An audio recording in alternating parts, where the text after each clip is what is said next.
entend souvent, c'est quoi ta pire erreur en business? Mais nous, avec Sab, on est beaucoup en apprentissage. Fait que peux-tu me dire, oui, OK, c'est quoi ta pire erreur, mais c'est quoi l'apprentissage que t'en as fait? L'apprentissage que j'en ai fait, moi, je suis passé à l'action trop rapidement. J'étais un gars qui était très rouge, fait que t'as une petite de personnalité qui passe super vite à l'action. Parfois, des mandats que j'ai décidé de vendre à un prix, justement, par exemple, genre 5000 parce que, justement, je voulais l'avoir au début, puis j'ai pas réfléchi, j'ai pas calculé mes marges et tout, puis je me suis rendu compte que finalement, j'ai commencé le projet puis je me suis rendu compte que je perdais de l'argent. Fait qu'il y a des projets que j'ai comme vendus trop rapidement puis que j'ai perdu de l'argent au final. Fait que j'ai fait des sites web à quelques clients for free.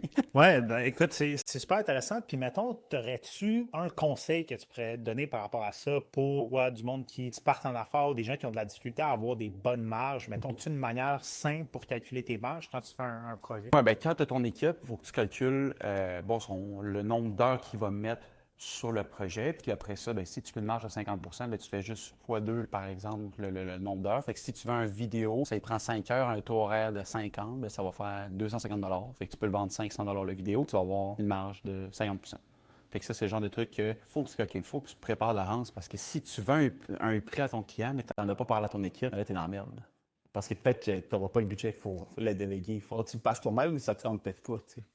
OK, super intéressant. Puis juste pour faire un petit peu de pouce là-dessus, jamais oublier que c'est la marge brute, pas la marge nette. Il faut toujours, en tant qu'entrepreneur, calculer c'est quoi tes dépenses fixes. Parce que souvent, les gens, genre, ils oublient ça, mais ça veut dire, tu sais, tes logiciels, si tu amènes ton équipe au resto, tout ça, c'est tous des petits coûts qui s'ajoutent. Puis genre, ça va quand même arriver. Exact. Puis même, ça, en ce moment, depuis que je suis déménagé à Montréal, ben là, j'ai comme plein de nouvelles dépenses. On va plus souvent au resto, je rencontre de plus en plus mes clients. Puis là, justement, tu sais, au début de la semaine avec Antoine, j'étais comme crime. Je dirais qu'il me reste moins d'argent dans le compte, là. Fait que, tu sais, c'est cool de célébrer les petites victoires et tout, puis de rencontrer ses clients, etc., de payer le resto. Mais aussi, il faut que tu calcules, OK, ton coût de la vie, il coûte combien mensuellement?